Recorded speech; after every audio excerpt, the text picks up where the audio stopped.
We've got a Taiwan Insider exclusive for you. Parliamentarians from Lithuania, Estonia, and Latvia are in Taiwan. I sat down with delegation head Matas Maldeikis and human rights defender Lithuanian MP Dovilė Šakalienė to talk about why Lithuania is embracing Taiwan despite Chinese opposition.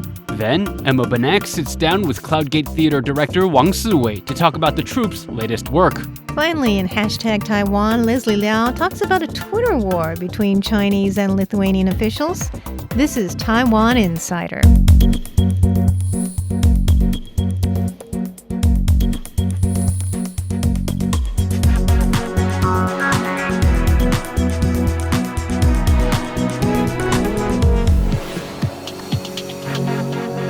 I'm here on the sidelines of the Open Parliament Forum, which just opened in Taipei, and I'm here with Matas Maldeikis, who is the head of the 10-member Baltic parliamentary delegation that is visiting Taiwan. He is also the chair of the Parliamentary Group for Relations with Taiwan in the Lithuanian Parliament. Matas, welcome to Taiwan. It's so great to have you here. Thank you very much. It's really appreciated, and I feel honored to be here. Thank you very much. Well, your country just welcomed a Taiwanese representative office to your capital, and China has been giving you a hard time about that. What do you think of their downgrading their embassy in your capital? We calculated all the possible steps, and we don't have such a big trade, like that Chinese thinks that they have influence on us in a sense. And we calculated our steps. We understand that it's in our national interest to do that, to keep up with Taiwan, help Taiwan in any sense possible, because it's a democratic society, and we have to help democracies around the world. Well, what if Beijing severed ties with Lithuania? How would you react to that? Well, our ties with mainland China is not as big as it might looking from here. We didn't sell our Port Klaipėda to them, and after that we don't have much economical relationship. China invested in Lithuania only about 3 million euros. It's nothing. We invested in mainland China 5 times more. That's a paradox. They have trade surplus with us more than 1 billion. That also shows that they are dependent more on our market than we do. And cutting ties would cut the jobs here, not in our market. We can find it somewhere else. So it's for them to decide. Do they want that? And would they set an example for other countries to see what does it mean have your own opinion when you are dealing with China? That would be an example for other European countries. I'm not very sure that China really wants that. You're getting a lot of pressure from China. Why is it that you're willing to take on China? I know that you have a history of taking on authoritarian regimes. You were the first country to declare independence from the USSR in 1991. Yeah. So why is it that you're willing to take on this pressure from China and the losses that you have from China, the economic losses at this time? National security of Taiwan, this is a paradox of our lives now, is the national security of Lithuania.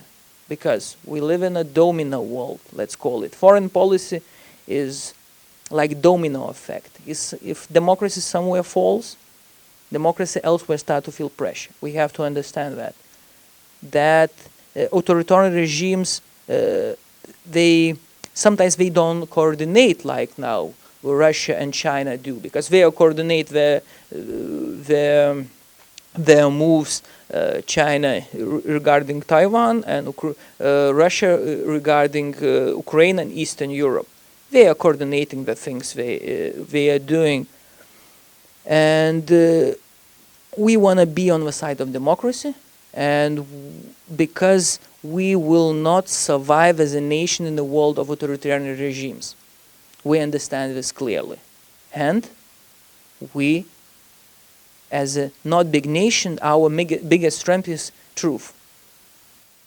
Our biggest weapon is truth. Truth is always the biggest weapon, but in this sense it's very big, because if you have a will and possibility to tell as it is, you can go far away. You are vaccinating, You know, in a sense, you are vaccinating mind, you are vaccinating other nations will have to deal with you straight with you. This is what I want. What was the best part of your trip here?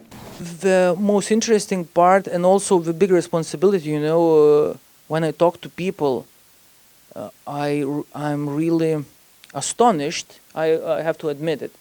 I'm astonished how much being a democracy means to you. This is one thing. And second one, that you like, that it's important for you to be understood in the world.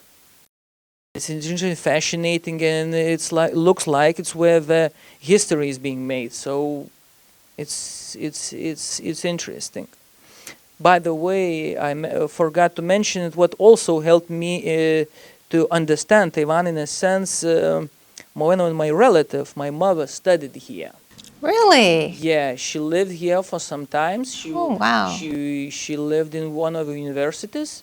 It was just some scholarship she got. She fell in love with this country. She talked a lot, how she went to the trains. The trains are very fast. People, tea, it's all those like little details. And I was, interesting. And when I got to the politics, I just, you know, and there was a possibility, a lot of people wanted that. For you to understand, a lot of people wanted to be the leader of Taiwanese group, understanding the big shift. Not very much people want to be a leader of group of China, I have to admit.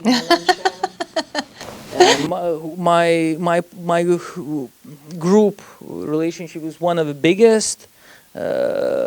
And how many people in your group? 34 members of Parliament. Wow. From 141. It's a very big group. It's a very big group, and it's growing. I can feel, especially after this visit, to know there is. I feel the dynamic. I feel the dynamic. Is especially when in my delegation was people who, you know, we had a lot of meetings with the business, with the ministers who talked business, and we can see that there is so much possibilities here. And it's like, you know, for the people in my delegation who was, you know, 50-50, you know, we have to, you know, and they are now sitting, and it's like their heads are exploding of the possibilities that they see relating our relationship, and it's nice to see. I'm very happy, and I'm just happy. I also had the pleasure of speaking with Lithuanian Member of Parliament Davili Shaklyani. She is on Beijing's official sanction list because of her stance for human rights.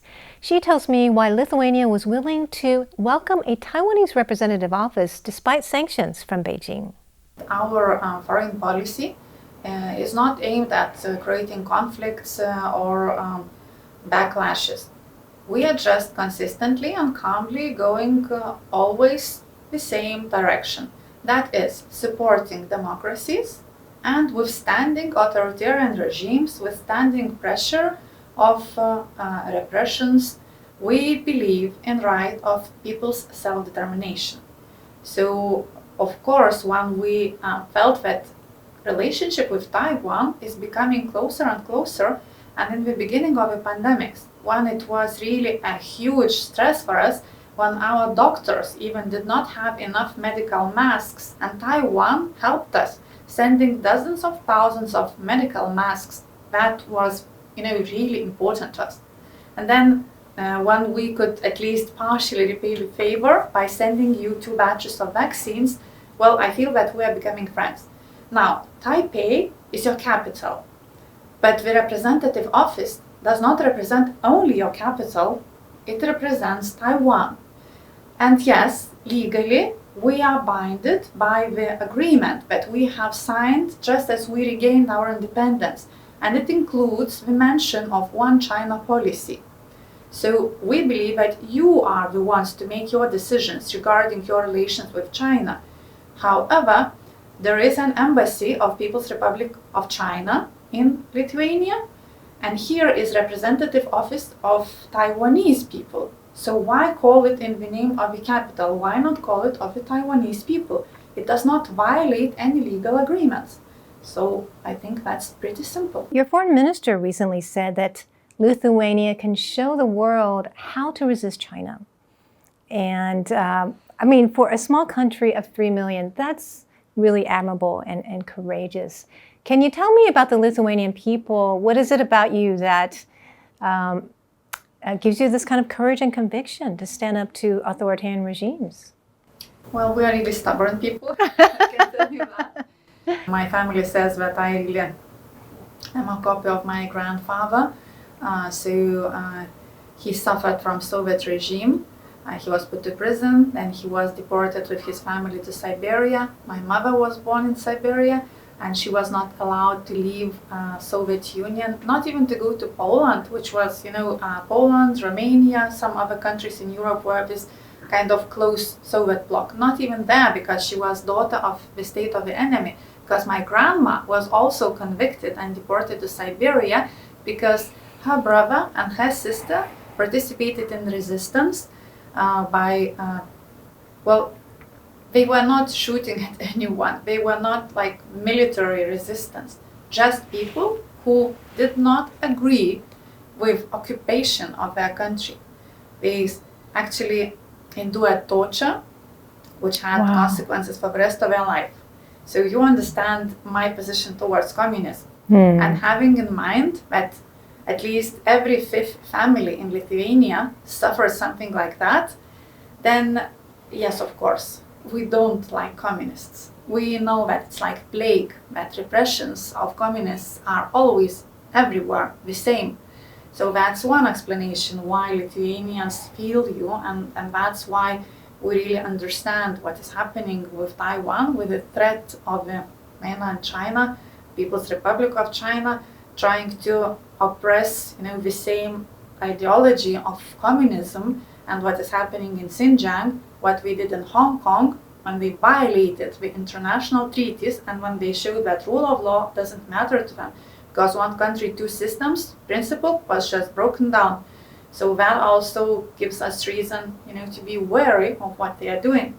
But another moment, I didn't hear these words that you mentioned that our minister said, but in my opinion, Lithuania may be one of your friends that is helping to build a bigger coalition. We are not naive. We understand we are a very small country, but today, delegation of 3 Baltic countries together is visiting Taiwan, and as well, your minister has visited Czech Republic and other European countries, and also IPAC. I am a chair of IPAC, Interparliamentary Alliance on China, and we unite over 24 democratic countries all over the world, from Canada to United States to United Kingdom to Australia and to smaller European countries. And yes, we know we're small, but also European Union is, our family that also protects us. And European Parliament passed resolution also saying very clearly that they support what Lithuania is doing regarding Taiwan. So I feel that, it's broader and broader consensus. It's not like we are, this really small bird which is jumping in front of a cat and frustrating the cat. No, we are just saying there are certain red lines in democracy too, which should not be overstepped. And we're just trying to keep the global security and the calm of international standards, the level of international standards, stable. Now, Natalie's full interview with MP Shaklyani will be up on Facebook and YouTube. And for our next story, we're going to be taking a look at Cloudgate Dance Theater, which is a modern dance troupe from Taiwan and the first of its kind in Asia when it was first founded. Now, the troupe's latest work, which is titled Masses, takes a look at social movements and the psyche of protesters. Now, RTI reporter Emma Benak spoke with the theater director Wang Siwei to find out how this work came to fruition. Masses is a physical performance that explores the complex inner psyche of a single protester, lost within a heated social movement. At the 2019 Taixin Arts Awards, Masses won the prestigious Performing Arts Award and is returning to enrapture audiences again in 2021.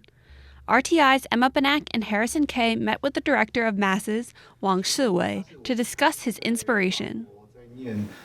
博士论文的时候就已经有的一个想法，就是因为我的博士论文是关于革命作为主题，然后从革命这件事情，从对于社会运动改造社会的一个热忱，它变成了一个质疑我们到底能不能够改造这个社会，理想或理念能不能够创造一个更好的世界的一个问号。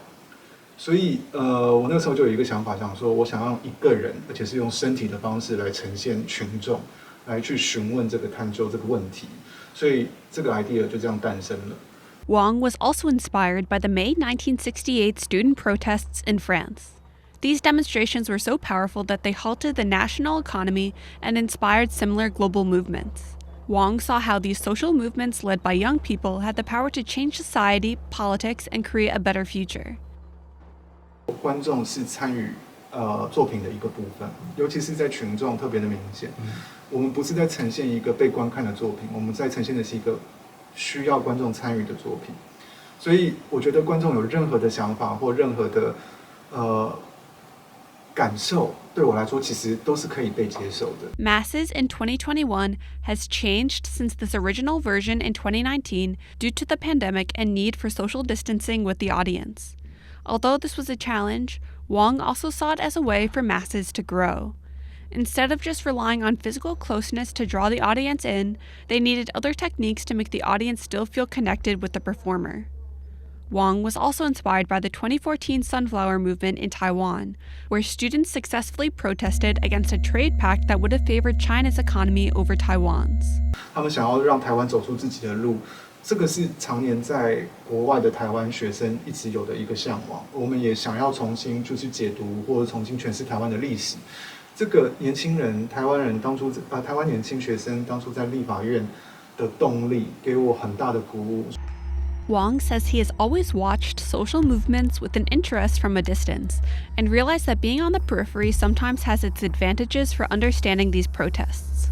Wang believes the youth have always been at the center of demanding change and progress throughout the world, and Masses is meant to describe such a process, which sometimes creates friction between older and younger generations. Masses will be performed at the Cloudgate Theatre in Danshui from December 3rd to 5th.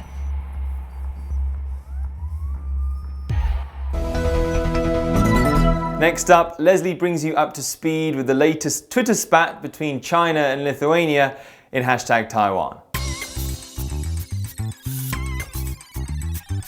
Several officials from other countries are visiting Taiwan this week, and no, they're not here to sightsee.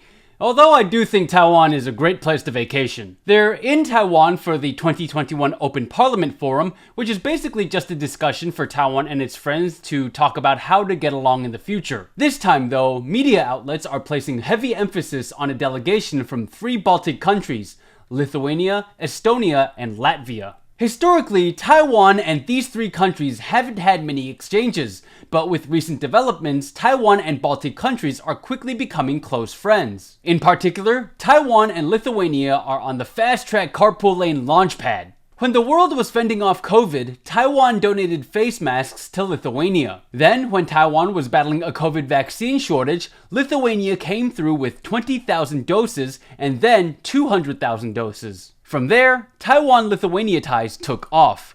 Hey, I like your democracy. You too. I like your cream puffs. I like your chocolate. Do you want to come over and hang out? Sure, why not? Eventually, Taiwan opened a representative office in Lithuania. But this wasn't just any old representative office. The office was called the Taiwanese Representative Office in Lithuania, which was a big deal because of the word Taiwanese. Usually, Taiwan's representative offices highlight the word Taipei and not Taiwan. So now that Lithuania is attending Taiwan's Open Democracy Forum amid a high in relations and bringing other countries with them, it looks like Lithuania is pursuing stronger ties with Taiwan and bringing friends with it to the party. You know who doesn't like that? You guessed it! China.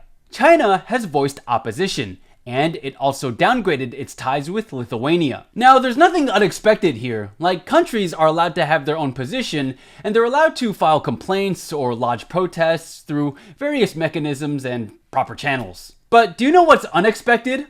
Internet shade. So, the Global Times is a state-run Chinese newspaper. Its editor-in-chief is Hu Xijin, and well, let's just say he's outspoken. In a post on WeChat, which is kind of like the Chinese version of WhatsApp, he said that Lithuania is nothing but an itty-bitty country. It's just like a rat or flea at the feet of fighting elephants. Now, I get that people say stuff when they're mad, But man, people have lost entire careers for much less. Then, after Taiwan President Tsai Ing-wen tweeted a picture of her meeting with the Baltic delegation, who retweeted the picture asking, "How much did you spend to invite these low-end European political actors? Poor Taiwan. Not sure if these people would buy some unsaleable pineapples of the island with the money paid by Tsai." First of all, say what you will about Taiwan, but man, calling these parliamentarians low-end European political actors? That's a bit much, don't you think? Second of all, he says, poor Taiwan, but I say, poor him, because it's obvious he's never had a Taiwanese pineapple, which is delicious.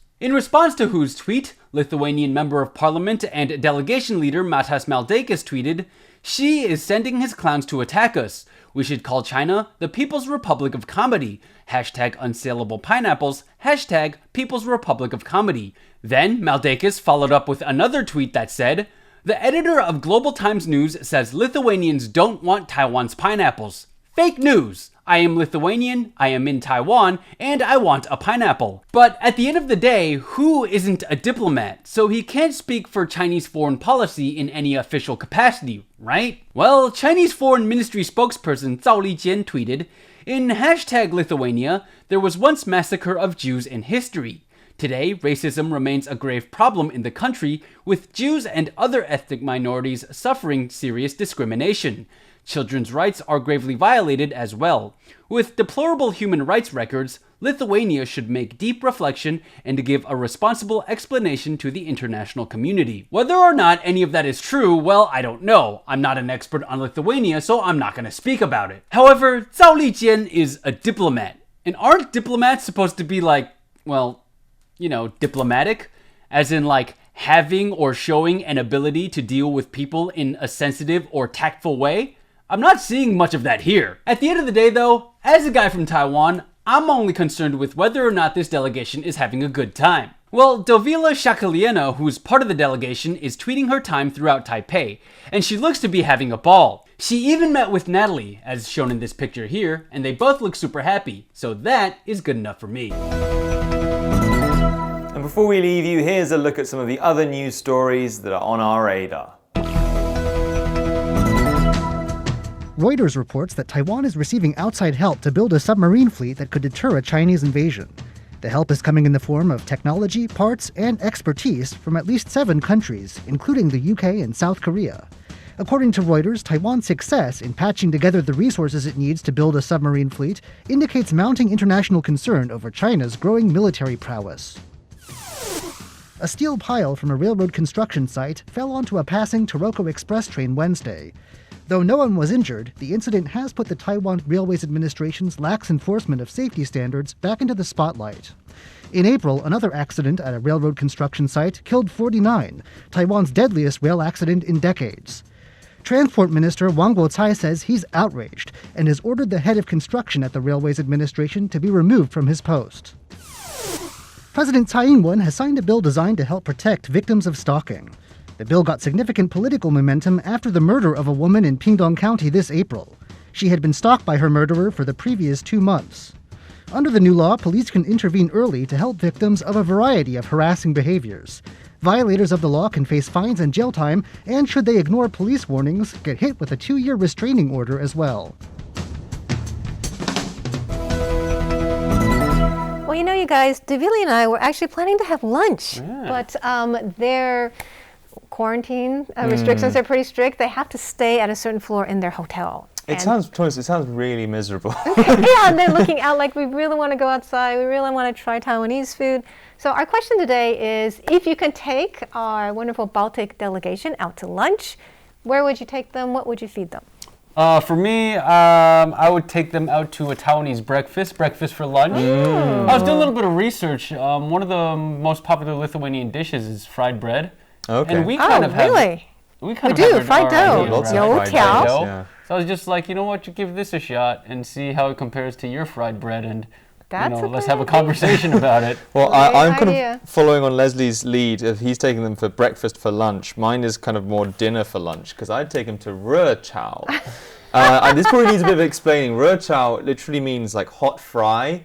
It's kind of generally these kind of communal kind of meals where you're sitting around in a circle, passing big dishes of food around, and there's often sort of Very drinking and tasty. beer involved as You well. might be hard-pressed to find a Rötschau place open for lunch, though. Potentially. I mean, but maybe for the Baltic delegation, they might. Maybe, a special opening. Good call, good call. Well, I know they've been really busy, like they have like 5 meetings a day and everything. If we had all the time in the world, I would take them to this place called Shiyang. It's a place in the mountains in Shizi, and when you go there, it's like you're in a different world. You feel like you've gone to this very like peaceful paradise almost. And they have fusion food, and they have like 10 different, courses for you. Oh my God. Really delicate, exquisite food. It's really good. Wow, So you need the address to that. you're gonna have to check that place out. I think they would really enjoy it. Anyways, thank you for tuning in to Taiwan Insider today. I am Natalie Tso. I'm Leslie Liao. I'm Staś Butler. Make sure to follow us on social media. You can catch us on Facebook and YouTube. Yes, leave a comment below, subscribe. We'd love to hear from you. Don't forget to tweet at us. Tell us what you think about this week's show. Our Twitter handle is Taiwan Insider. Until next week, guys. See you around.